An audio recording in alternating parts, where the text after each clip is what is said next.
నిన్న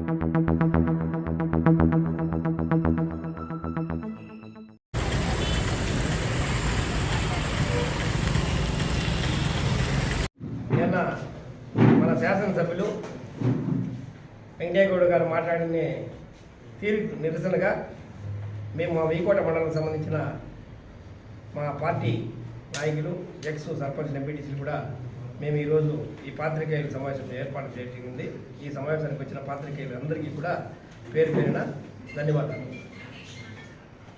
ముఖ్యంగా నేను ఎమ్మెల్యే గారు మాట్లాడుతూ చాలా బ్రహ్మాండంగా కూడా మాట్లాడినారు. ఏం మాట్లాడారంటే, అమర్నాథ్ రెడ్డి గారు మాట్లాడితే మీరు మాట్లాడండా, లేదంటే మీ చెంచాలతో మాట్లాడించొద్దండి అని చెప్పాడు. చెంచాలంటే ఎవరు అనేది నేను వెంకయ్య గౌడ్ అడుగుతున్నాను. నువ్వు ఎవరికి చెంచా? ఫస్ట్ నువ్వు పెద్దరెడ్డికి చెంచానా, లేదంటే జగన్మోహన్ రెడ్డికి చెంచానా? నువ్వెందుకు మాట్లాడతావు నువ్వు ఆ విషయము? చెంచాలంటే ఎవరు? లేదు నీ పార్టీలో ఉన్న కార్యకర్తలు ఇప్పుడు నేను గెలిపించి ఎమ్మెల్యే చేసిన వాళ్ళు చెంచాలా, మేము చెంచాలా? ఇది ఈ మాట వెనక్కి తీసుకో. ఫస్ట్ నువ్వు బుద్ధి ఇంకిత జ్ఞానం ఉండేవాడు కూడా ఆ మాట మాట్లాడు. అర్థమైనా? అమర్నాథ్ రెడ్డిని ఇంత మాట్లాడే కెపాసిటీ నీకులే, నీతో మాట్లాడే కెపాసిటీ మాకుంది. అమర్నాథ్ రెడ్డి నువ్వు మాట్లాడేదానికి ఆయన సమాధానం చెప్పాల్సిన పనిలే. అమర్నాథ్ రెడ్డికి మాట్లాడేవాళ్ళు ఇంకా చాలా ఉన్నారు, పెద్ద పెద్ద వాళ్ళు, వాళ్ళు మాట్లాడాలా. నువ్వు నిన్న కాదు మన వచ్చి ఎమ్మెల్యే అయిపోయి ఏదో నీ టైం బాగుండా వీకోట మండలం వాడు అనేసి అందరూ కూడా నిన్ను ఏమో పిల్లోడు వీకోట వాడు అడగకుండా వాడు అని చెప్పి నీకు ఓటేసి గెలిపించి అదే దమ్ము ధైర్యం ఉంటే ఇక రాను ఇక ఎమ్మెల్యేగా గెలుచుకొని వచ్చేస్తే మేమంతా కూడా రాజకీయం సన్యాసం తీసుకునేస్తాం. నువ్వు ఎమ్మెల్యే అయిపోతే మేము వీకోటలో మేము టీడీపీ వాళ్ళంతా కూడా రాజకీయ సన్యాసం తీసుకునేసి మేము ఇంట్లో ఉండిపోతాం. ఆ మాట వెనక్కి తీసుకో. శంశాలనే మాట నువ్వు మాట్లాడదు దయచేసి. బుద్ధి ఇంటి జ్ఞానం ఉండేవాడు కూడా మాట్లాడు ఆ మాట. శంశాలనేది ఏం? శంశాలంటే నీ ఇంట్లో కుక్కలు మేపోవడా లేదా గాడులు మేపోవడా? ఆ మాట వెనక్కి తీసుకో. కబర్దార్, నీకు మర్యాద ఇచ్చి మాట్లాడుతున్నావు. నువ్వు ఇప్పుడే మా మీద అప్పుడప్పుడు గిల్లి మిందెత్తేసుకుంటావు. ఆ పని నీకు అవసరం లే. ఈ పొద్దు నీకు ఎందుకు 4 రోజుల్లోనే అమర్నాథ్ రెడ్డి గారు వీకోట మండలంలో తిరిగితే నీకు ఇంత కసి పెరిగిపోయింది? అప్పుడే 4 రోజులే తిరిగినాడు, ఆయన 5 రోజులు తిరిగినాడు అంతే. బ్రహ్మరథం. ప్రతి ఒక్క ఇంట్లోకి పోయినా ఆలాలు హారతలు ఇస్తా ఉన్నారు.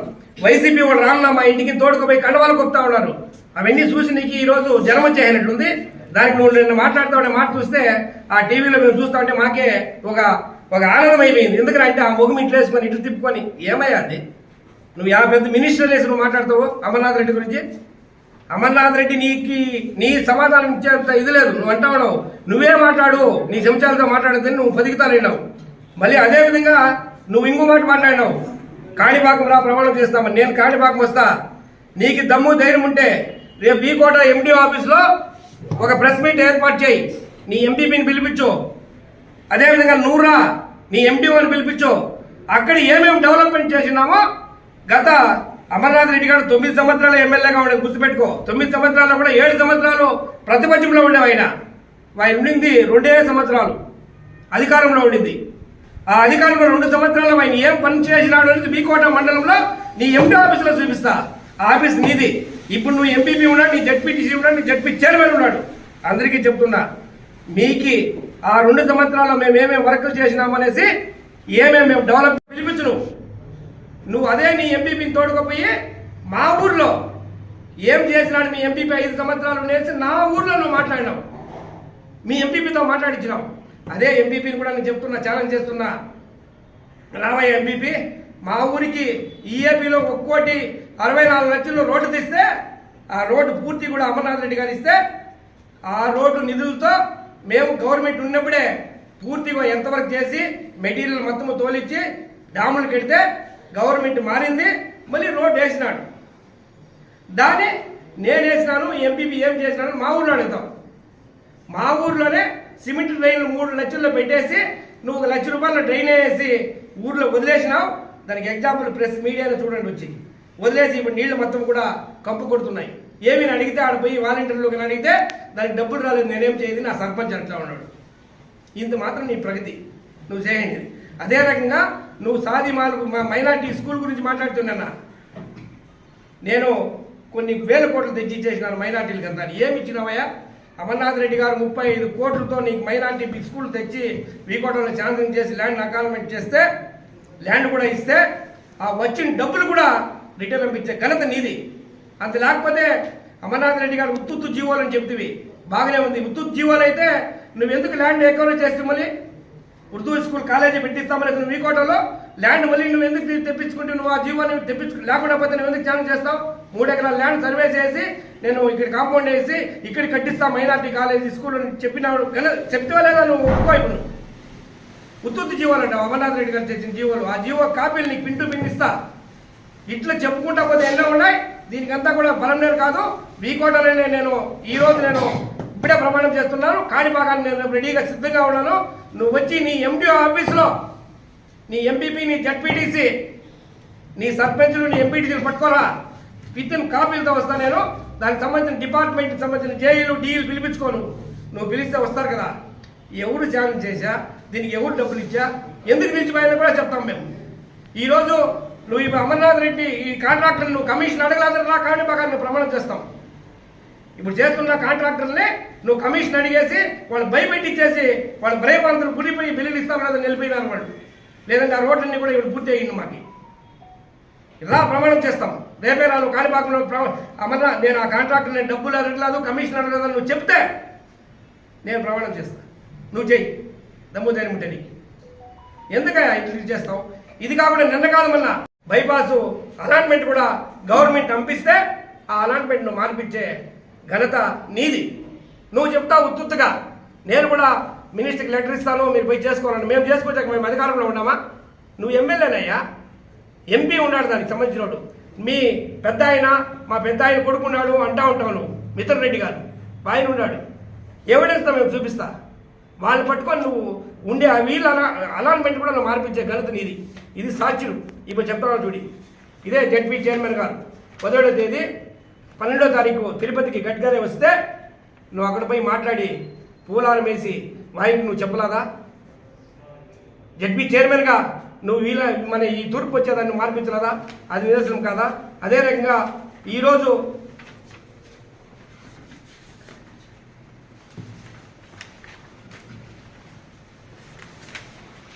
చెప్పించలేదా?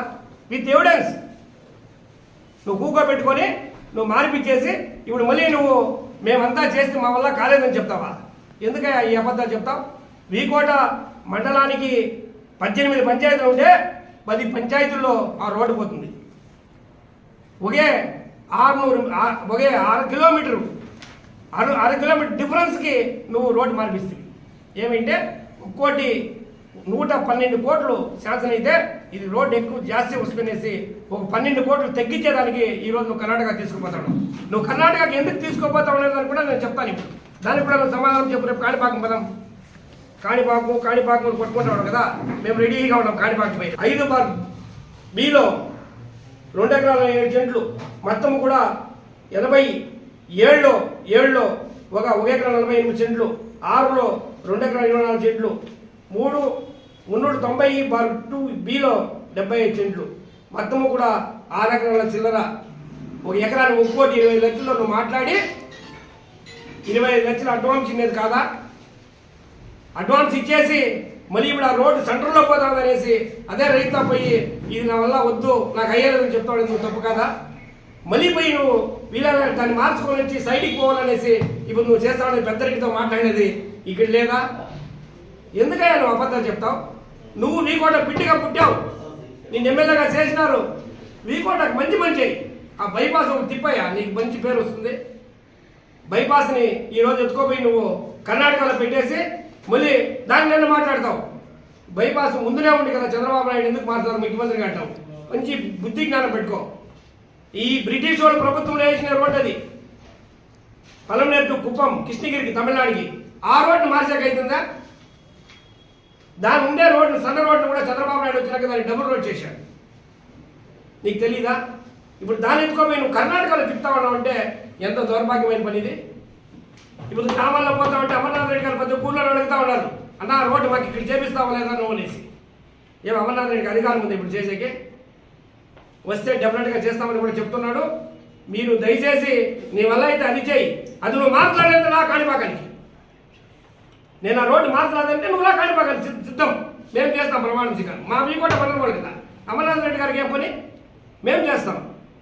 ఇట్లా మాట్లాడకుండా పోతే సభా లక్ష ఉన్నాయి మాట్లాడాలంటే. ఏమన్నా మళ్ళా నువ్వు 4.5 సంవత్సరంలో ఏం చేసినావయ్యా వైకోటకి? నాడు నేడు ఉంటావు. సెంట్రల్ గవర్నమెంట్ పెడితే ఇస్తావు, నువ్వు ఇస్తావు. ఊర్లోకి ఎత్తుకోపోయి కార్డులు ఇచ్చేసి ఇది నీకు ఇచ్చిన పింఛన్ ఇచ్చేదానికి భీమ్ ఇచ్చేదానికి ఇవంతా కూడా రాసుకొని నువ్వు సంవత్సరానికి నేను ఇస్తావు చెప్తావు. పింఛన్ ఇచ్చేది భీమ్ ఇచ్చేది ఇదంతా ఎవరు ఇస్తా ఉండేది? నువ్వు ఇస్తా ఉండేది అమ్మఒడి ఇచ్చు తెప్పిస్తే మిగిలిన ఇంకేమీ లేదు. ఒక రైతుకి ఏమన్నా సబ్సిడీ పడిందా? ఇప్పుడు క్రాప్ ఎన్నో క్రాపులు లేకుండా ఈరోజు మనము